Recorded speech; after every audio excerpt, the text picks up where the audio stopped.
Okay, so before we get into the interview, I want to tell you a little bit about it and why I think it's just a really, really cool story. So I interview my good friend, Johnny Moore. He's a member on That Pitch, landed placements with us. He's just an awesome dude. And when I was younger, I was in a bunch of hardcore bands. It was just great. I got to play a lot. He was actually in a pretty established hardcore band, and he's currently living out of Long Island. We talked a lot about the remote music industry and why, hey, like if you got an internet connection, you can make it happen from wherever. He went to Musicians Institute out in LA, did the hustle getting in bands as a bassist, and realized he really enjoyed, making music for sync, making music for commercial usage. And he's just a great guy. So I learned a lot from him, and I think you will too. Without further ado, here is my interview with Johnny Moore. Hope you have a good one.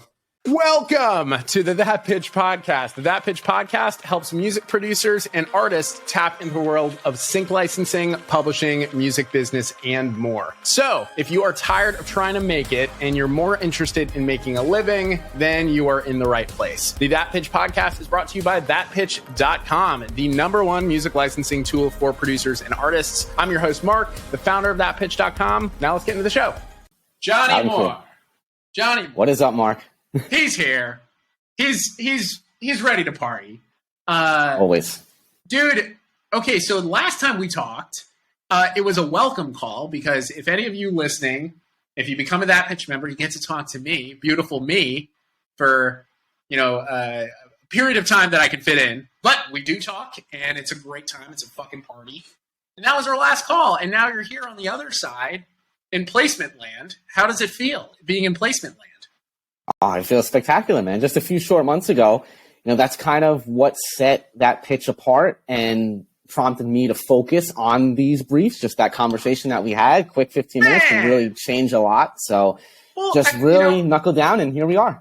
Man, that makes me so happy. I really, maybe I should just stay off of the Instagram more, but I really feel like the industry, there's really great things happening in the industry, but there's also, because of social media, there's this weird thing where people think they're celebs and they're not.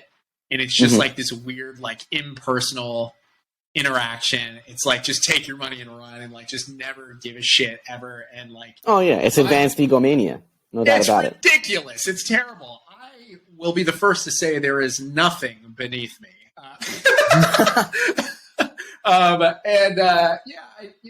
If somebody, trusts my business with their money, I want to make sure we do a fucking great job and let's chat and make sure we fucking do it, or else I'm just going to make it happen, or else I'm going to say, no, it's not the right fit, So sure. I'm glad that you're kicking so much ass so early on. Happy to dude. be. Yeah. Wow.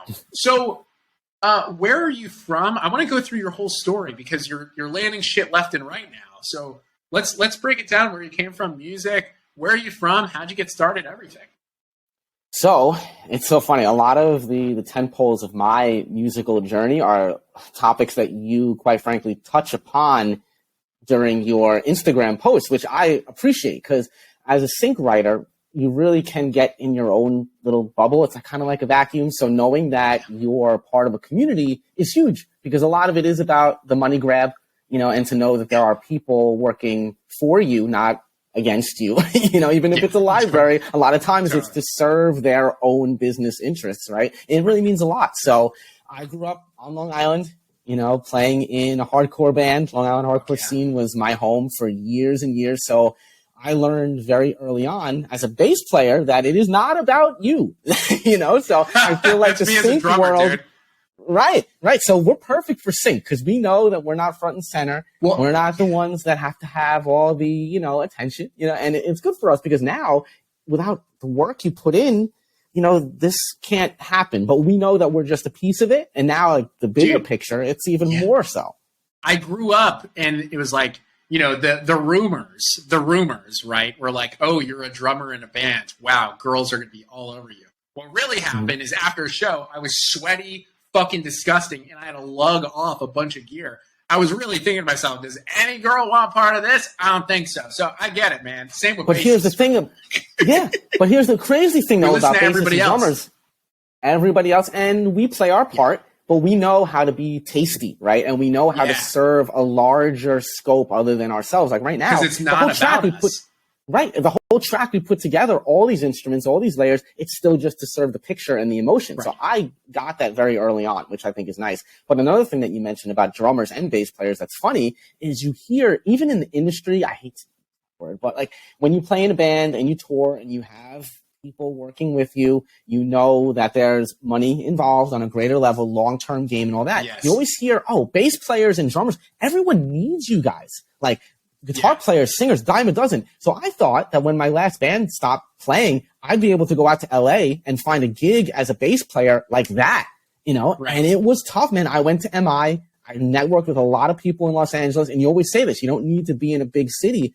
I learned that pretty quickly, that most of what was happening that was working for me was based around not trying to be a bass player for hire, but the tracks that I was creating. And these were companies that were located in Connecticut, Canada, Australia, that were nowhere near LA, and I didn't need to be there. So I came back to New York, and here I am. I'm on Long Island. I'm not even in Manhattan. So I'm not in that, the hub of the entertainment industry. Dude, I got family in Plainview, partners of mine in that pitch. They're in Jersey. Every time I'm in New York, I'm not in New York. I'm around New York, like when last time I lived there, I was in Crown Heights, and then I moved to Upper West Side, which is so fucking expensive no matter where I went. And all my friends, they're just like moving. It's like the circumference, it's just like it's just nobody can afford actually being in the cool spots anymore.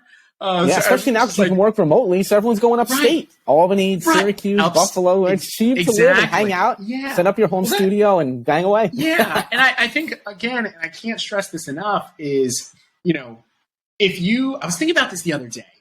So one of my buddies, who is, just my biggest mentor in the industry, he was talking to me, about like people he grew up with, blah, blah, blah.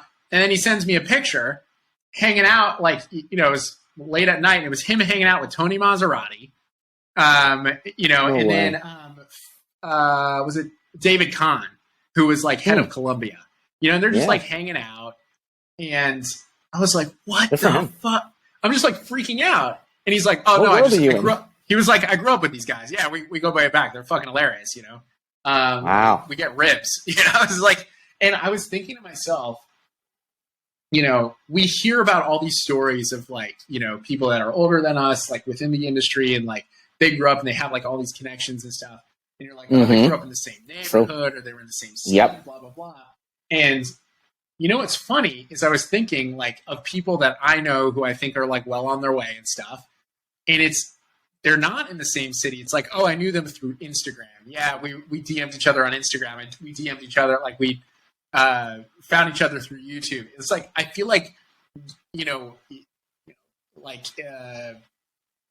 not going to give Zuckerberg any compliments, but he did talk about where Facebook is like what is it? Like no, it's Twitter. No, never mind. I don't have to talk about it. Suck. But like Twitter, it's like the community square or something. Like, it's where the neighborhood comes to me. And, I was thinking about like modern day, I live in Charlotte, and I do have a great crew here. Like, I love them. They're fucking awesome. But, I also have great crews that I hang out with through Google Meet or through the phone, or I fly and see them or whatever. And I'd say a lot of my best friends don't live by me. And I'd say most people at this point, they're really close contacts, like don't live, 5 minutes down the road. So I feel like we're in a day and age where we're going to look back 20 or 30 years from now and say, oh yeah, man, he DM'd me on Instagram. Remember Instagram? I can't wait for that. And we're just like in a really, really cool time that I think people don't really zoom out and appreciate, that you're building your neighborhood right now. It's just virtual. Right. And that you used to build it through Yeah, you used to build it through going on tour, right? Handing out Right. flyers, handing out like demo tapes, and it started in your town. You needed to pack your local venue before you could even think about going on tour. Now Right. it's just all about meeting through these different channels. And it's funny, man, it's wild.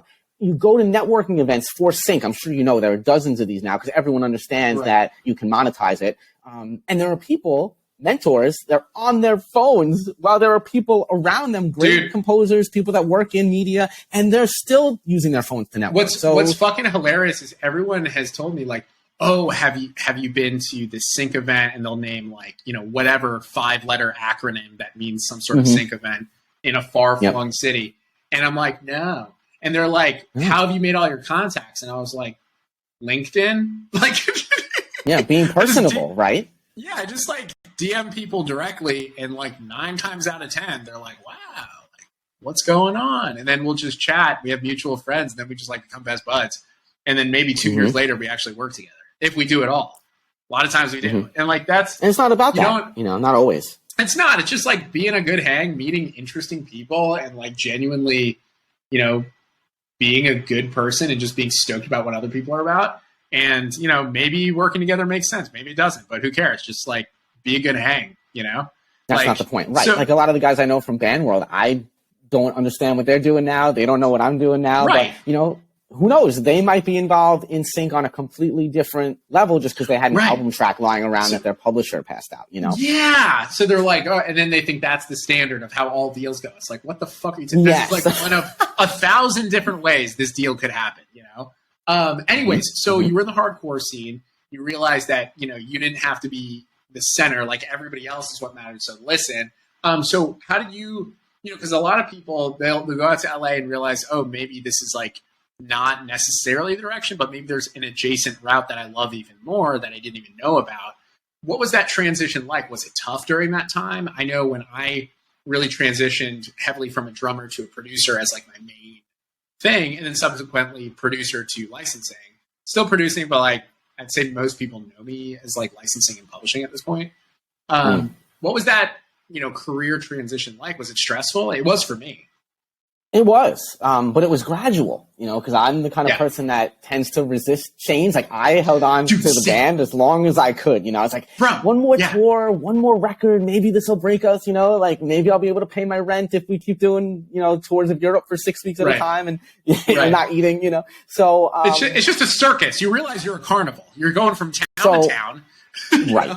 So the way it worked mentally for me was when I was in LA and I was taking some classes and I was going on auditions, I knew that at the end of the day, I wasn't going to have that control because in my band, I wrote lyrics, I wrote music. So I'm like, okay, when you're a hired gun, you have to chill. Like you're not bringing a riff to the table. So I started just going, because I grew up in the 80s and 90s with like the Tascam 4-track. So I would take my bass, which is my main instrument still to this day, and just press play and record and just lay all these ideas down because at least I would get it out of my system so I could go on an audition and not worry about what was going on in here creatively because it's not about that. It's just about learning the song and playing it. So that was months and months. And, over time, I was like, maybe I don't want to play for this 13-year-old pop star that's going to be on Nickelodeon. Maybe I like what I'm doing recording-wise here. And another hurdle for me was, can I learn how to program drums, learn a little bit about keys? Can I pluck away notes on a guitar? And it took time. I didn't show anyone anything for years, even my roommates are like, what are you doing in there? Like, I'm just putting some stuff together, I didn't know what to do with it. It was all just about the release and the outlet and just doing what was best for my career as a potential hired gun. Then I cut it off entirely when I started just working with a few people remotely that were working with artists that needed some tracks. And that was not for me at all. Like I had some demo vocalists come in and do some top line.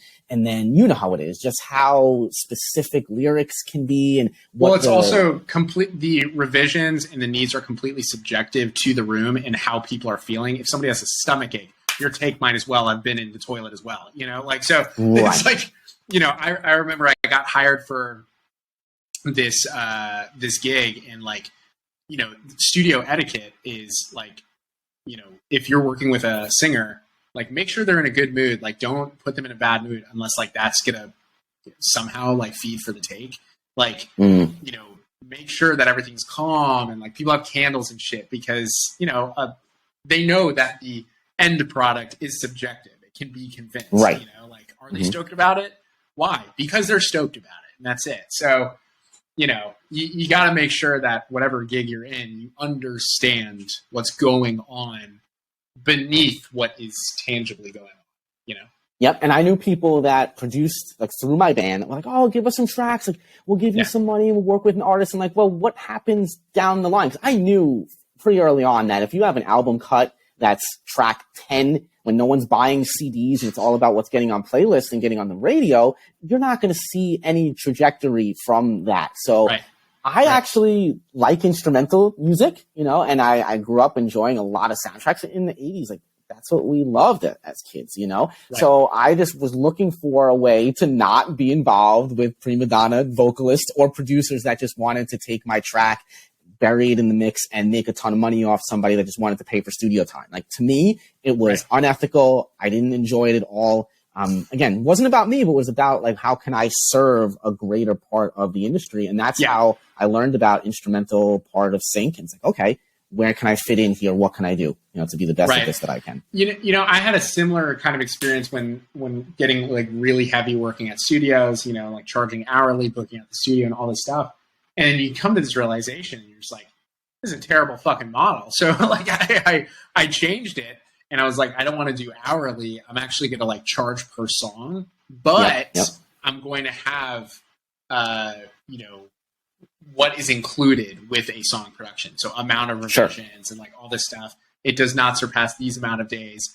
So it's kind of like they were paying for the end product, but I had barriers to protect myself to make sure that it didn't just keep going on for a month, but they were happy. Too. But you were also the producer. It's different as a third party beat maker. I didn't like that at all. I was myself.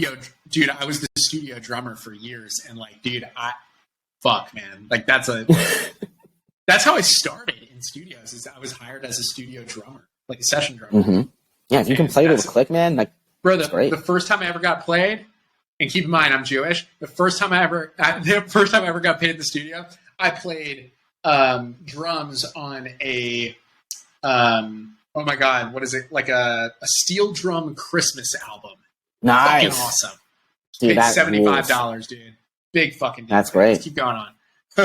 Man, I love that sound. Yeah. And, you know, so anyways, also, for years, I was always the guy listening to other stuff too, man. Like, I love dub. You know, I love, like, indie funk, you know. So it was pretty easy for me to transition into what these briefs calling for instrumentals were asking for, as opposed to what the next, you know, I don't know, vocalists wanted, like maybe like a Calvin Harris track or a Bruno Mars thing or a Zed. Right. You know, that was like not what I was making. Less at all. trendy. It was just, it was way more indie because I came from, like, again, the Tascam Ford track world. Everything was always a little gritty. Everything was maybe a little retro because, again, like, I was born in 1980. So, you know, that's just where I was coming from organically. Yeah. It wasn't a good fit for Top 40 radio. But I'm looking at briefs, like I was a Taxi member for years, just seeing what they were throwing out there. And so, okay, like if I can get in with libraries that are going to feed me briefs like this, I can write to these specs, no big deal. And I would enjoy it a lot more, you know? That's wild, man. Yeah, I mean, you kind of realize, like, when, I think you probably went through this experience where you had a realization where music can also be a utility. And when you're working on a track, you have to realize, is this track for me or is this track for them? And when you're making it for them, you need to back the fuck off, you know? Like, you can't let yourself get in the way of, like, what would I think is cool versus, like, you know, it's like Rick Rubin. He always says he's not a producer. He's just their audience. He helps them write what he thinks their audience wants. Which is funny because he plays with one of the most bombastic bass players in Flea. Like, they're like best buds. And I had to tell myself, look, you are not Flea. Like, you're not going to write slap bass lines for anything ever. Not in hardcore, not in sync, you know. And it's funny because you can go down that rabbit hole too, right, on YouTube of these guys that know extended chord changes and the modes and stuff. And it's like, man, I just want to create a vibe, and I want to have something that fits the picture because I like so much of what was set to picture. So what were like some kind of early ways where you like discovered sync and like how you got into it, first experiences sort of stuff, and then maybe you said you've been active at it for a bit. Like how have things kind of changed, and like because my whole thing is like everything's democratized, it's remote, and the creator economy is blowing the fuck up. So like let's just go. But like, what have you kind of like been noticing?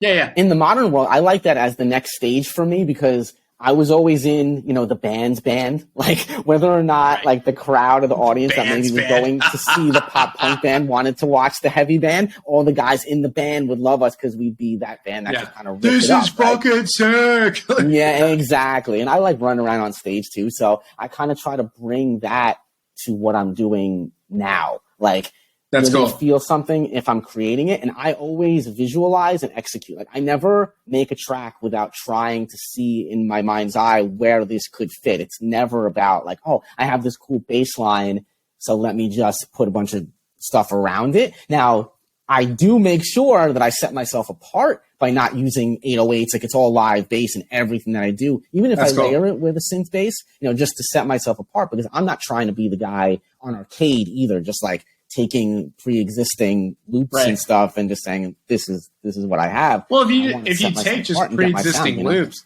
if you just take loops and that's all it is, like you're gonna have compliance issues anyway. So it's like it's good that like you're So it's. So I still think about it like a musician.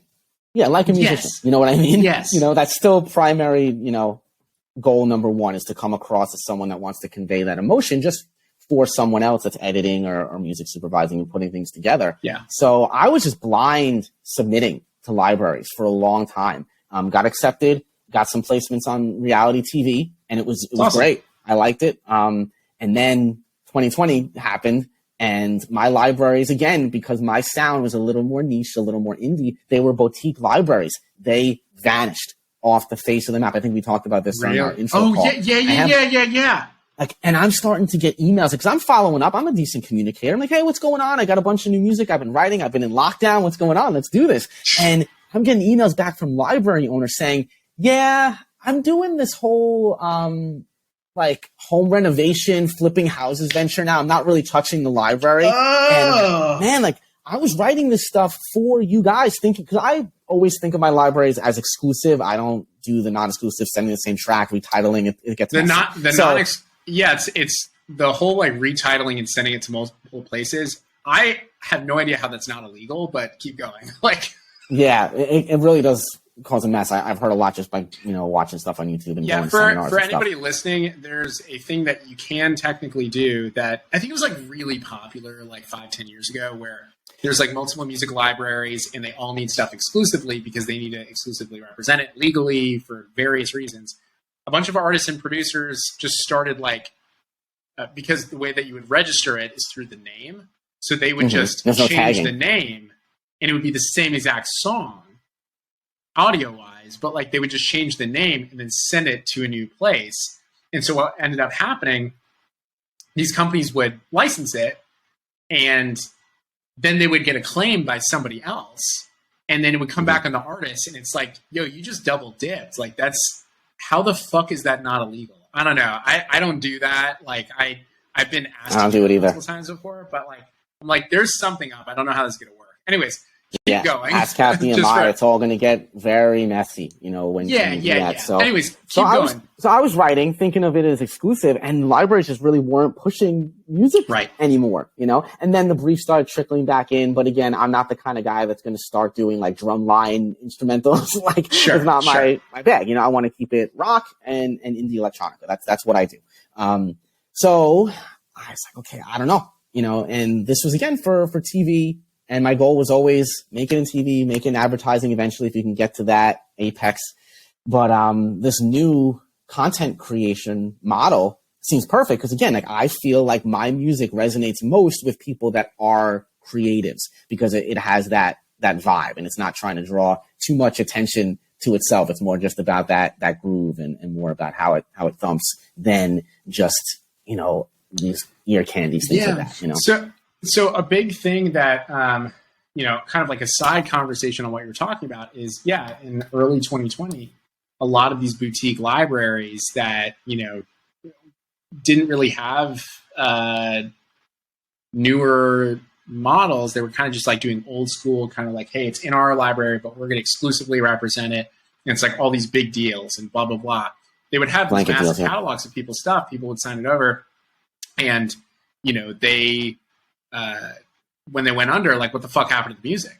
So like, that's something that I took upon myself. I was like, this is a ticking time bomb waiting to fucking happen for all of my friends. So just as clarification to you and anybody listening, the way that pitch works with any of our licensing clients is we have full financials of what they're doing and an understanding of like, hey, where is the business at?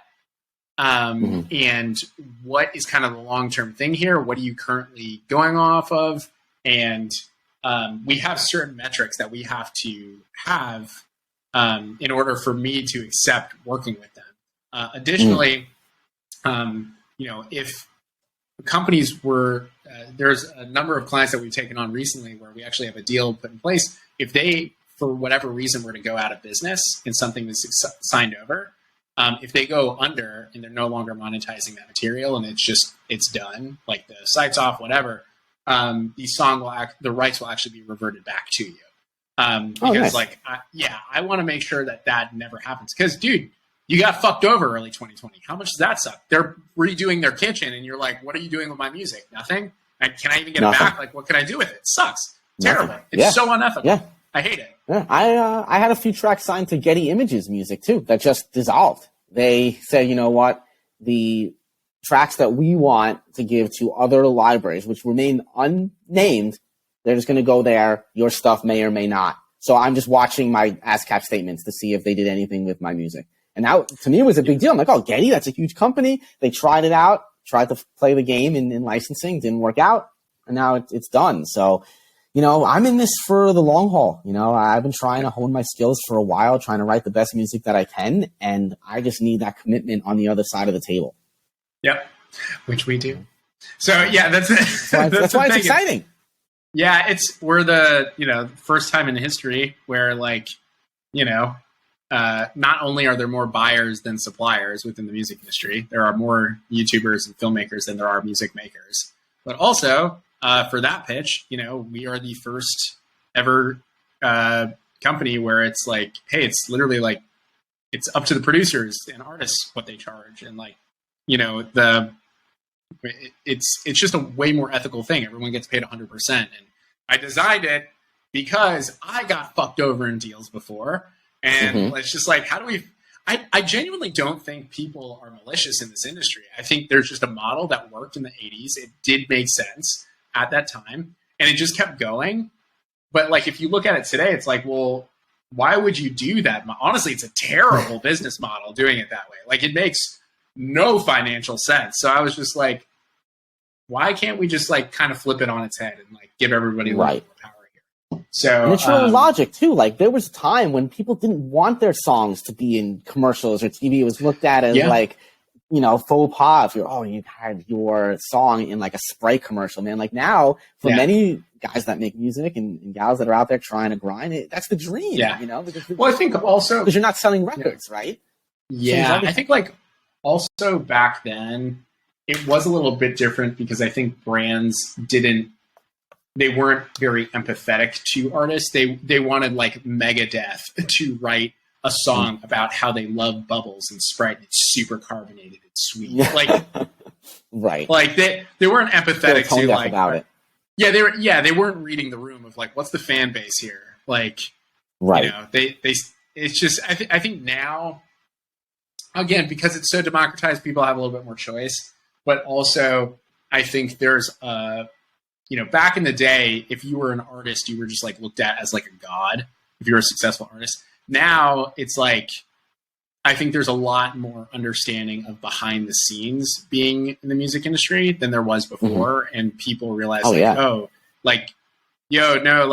shouldn't be doing this because that would mess up their career. Like, maybe we can kind of meet in the middle on this one and see how we can figure something out. Like, I think there's just more leverage from music makers as a whole, I think, at this point, because we're not as dependent on major labels as before, and there's just like a lot more opportunity for that. So that's amazing. And the field is level too. Like a guy on Instagram that's, you know, riding a skateboard, drinking, you know, ocean spray has just as much clout as like the artist that's showing you behind the scenes of how he makes a track. No one cares about that. There's no behind the curtain and stuff. It's all just out there. So, and it's funny because that really aligns with my philosophy, which is just make music that people can relate to and people just enjoy and gives them like some type of emotion, whether it's positive or sometimes negative, you know, just have them identify with what they're thinking. So and just make the level playing field helps. Just make a lot of it too. Like, but that's the thing. That's why the retitling thing happened, because of the numbers game. But there was also a time where there wasn't a lot of music to go around, so you could get away with it. Now people know the name, people know who you are. You're not going to get away with that now. Yeah. Also, when it was really popular, it still wasn't.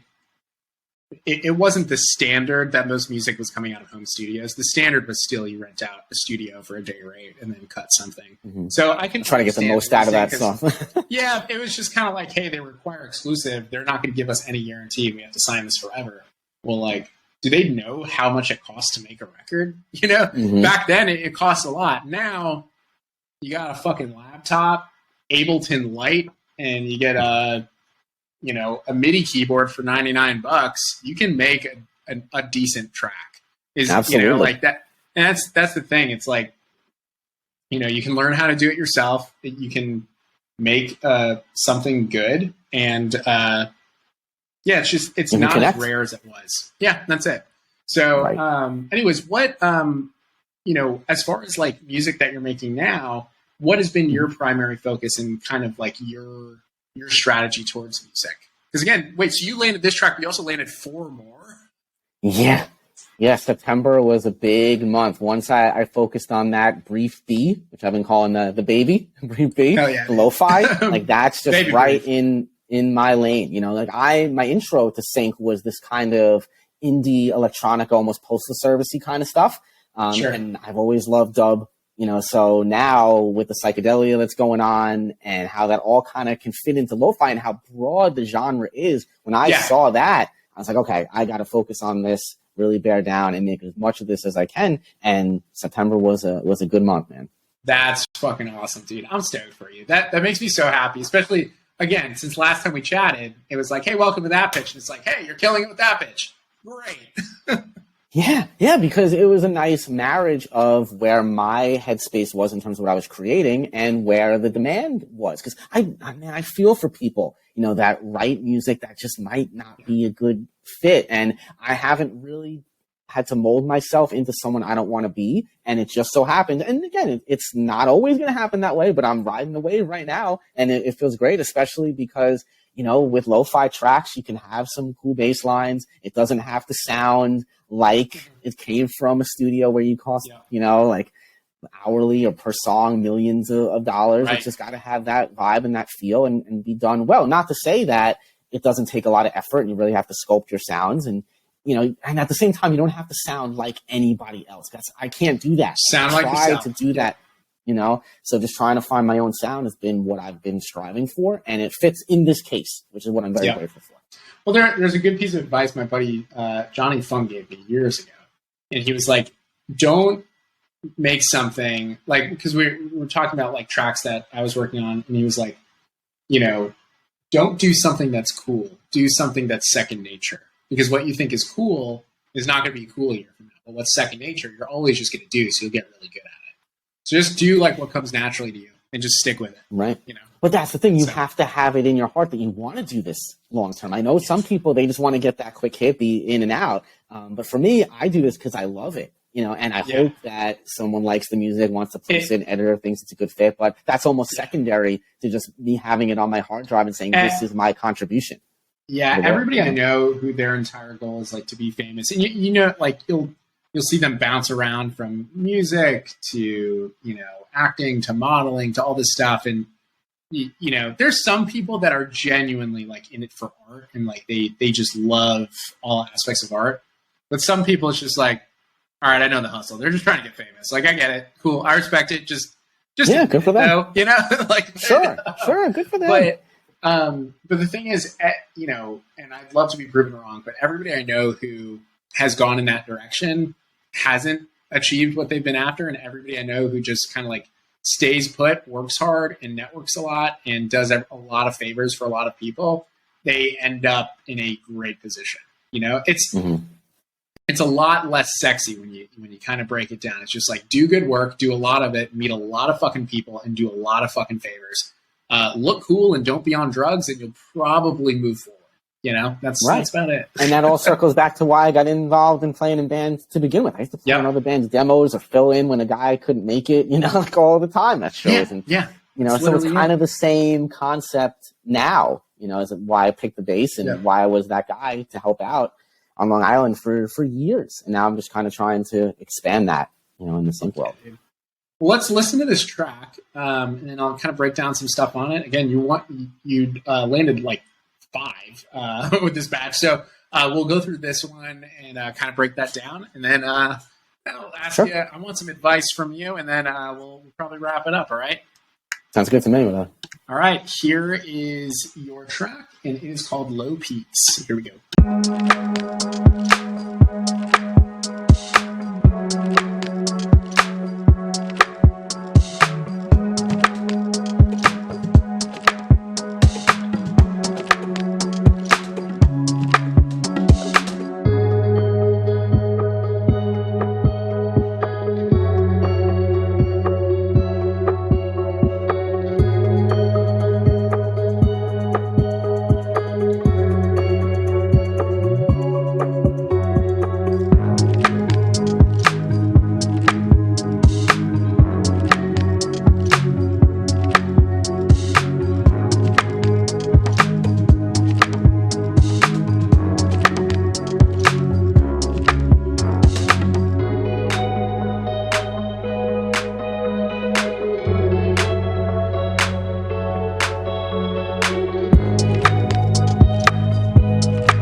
Sounded great, dude.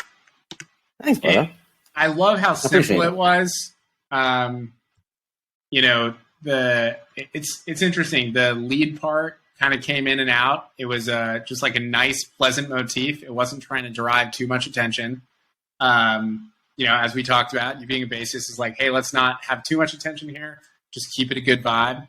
Yeah, overall, it was just very simplistic, and like all of the attention keeping things didn't require too much attention, if that makes any sense. Yeah, usually it was all in the pocket. It was all in the pocket. Yeah. So that's the way I think about things, and sometimes it gets me into trouble because there might not be a ton of melodic development, like there might not be a big arc to it, and that's just not how I write, man. That's why I think lo-fi is good for me too, because tempos aren't changing, it's not super dramatic. The bass can kind of, like you said, lay in that pocket, good groove, and there's tons of stuff kind of coming in and out too. The melodic ideas are very straightforward, just because that's how my mind works. So I feel like when it's the right fit, it's like money, but it might not be for everybody because it's not super easy, right. You know. Well, dude, I loved it. And I'm sure all of the 4 others, if we listen to those, it would probably be a similar thing since you have like such a specific style. It's really cool, man. I really love what you're putting into the catalog recently, like into that pitch, like for our clients. Like it's really cool, man. Like, I'm really Thank you, man. that you joined. You're the man. No, I Anyways, appreciate it, man. That means a lot. dude, so I ask these two things before we sum up any interview. One, what advice would you give to anybody pursuing a career in music? And then two, do you have any pluggables for people to go and see what you're up to? All right. So I think we kind of touched on the most important one, which is in sync. It's not about you or any area of music, especially nowadays, where sometimes the more you try to stand out, the more you just seem like every other, influencer that's out there. And I'd say it's hard because you can't tell a human being find who you are. It's got to happen organically. So I always say just put in the time. The 10,000 hours, whether it's playing along to records that you love on one instrument and saying like, this is what makes me feel good and this is developing my own chops, whether it's that or listening to all different kinds of music to say, okay, this is what's going to influence what comes out at the end of the day. If it's a keyboard part that you love, if it's the groove of the drums, if it's the whole big picture of it, like, just in some way, without forcing it, develop your own sound. And then I think, opportunities will come, whether it's playing in a band to get on tour and see the world, whether it's getting syncs, and you have to be able to take direction, but don't let anyone take you off of your path, because that'll happen a lot too. Like I said before, I get feedback from people all the time, not all the time. I shouldn't say that, makes me sound awful, but like maybe develop this a little more melodically, maybe change this up, change that up. And instead of changing what's already in my catalog, I take that advice and I kind of internalize it for the next track I'm making. So it might come out in other ways, but I don't change who I am, because I have a lot of songs and I feel like they're all going to have their place at some point. And, it's the Pareto principle too, right? Like only 20% of your overall output is going to drive that income that you're seeking. And, whether I'm ever full-time, it's not about that. It's about, again, my contribution. Every show that I've had music in, honestly, I don't even go back and watch it. I'm just like, oh, I'm glad that worked out for them. I'd rather spend my time making more music, developing my brand, my sonic personality, going from there. But the fact that there is a place for it, that's inspiring enough to keep me going. And I take any feedback I get and I use it to, like as a critique, but also as positive, constructive criticism, no matter what. Hell yeah, dude. And where can people find you online? What do you got going on? Anywhere they can reach out? So I'm on Instagram a lot because I see like the reels and I listen to the music that's out there. That's how lo-fi really got on my radar, was when TikTok videos get converted over to Instagram reels and you'll just see them. It's like, I like that. And then you go on Spotify and then you'll see playlists. So I'm X Johnny Moore X on Instagram. That's my number one. If you want to get in contact with me and, you can start relationships that like we were saying earlier, like that's kind of where it's at. And I don't know what the next platform is going to be, but right now that's where I'm at. Oh yeah. Johnny, you're the shit. Thank you so much. You are the shit. Thank you, man. I think this platform's amazing. I love the way you guys go about doing things. The communication and the transparency is not there throughout this industry, and there's some great resources out there too. But I really appreciate just you taking the time, and also like a lot of times, even when there's successes, people don't like to talk about it. It all stays hidden. It's all that kind of mystery. Like I love that it's all out there on Front Street. If you ever need me to even talk to somebody one-on-one or get like a little more granular about certain aspects of making tracks or how we go about our daily, producer lives, like I'm on board. I love this. Dude, you're the best. Well, that's the thing. Thanks, I think people in music are scared to talk about their successes because they think they're bragging. I'm just like, this is a career. If you want it to be a career, people need to know that you're doing this professionally. And the best way to get more work is for them to know you're already doing good work. Absolutely. And I've had plenty of failures too. I'll talk about those as well. Bro, it's all part of life. If I talked about my failures, I don't think we could fit it in a single recording. So my laptop will run out of storage. So anyways, dude, thank you so much. And yeah, man, we'll talk soon.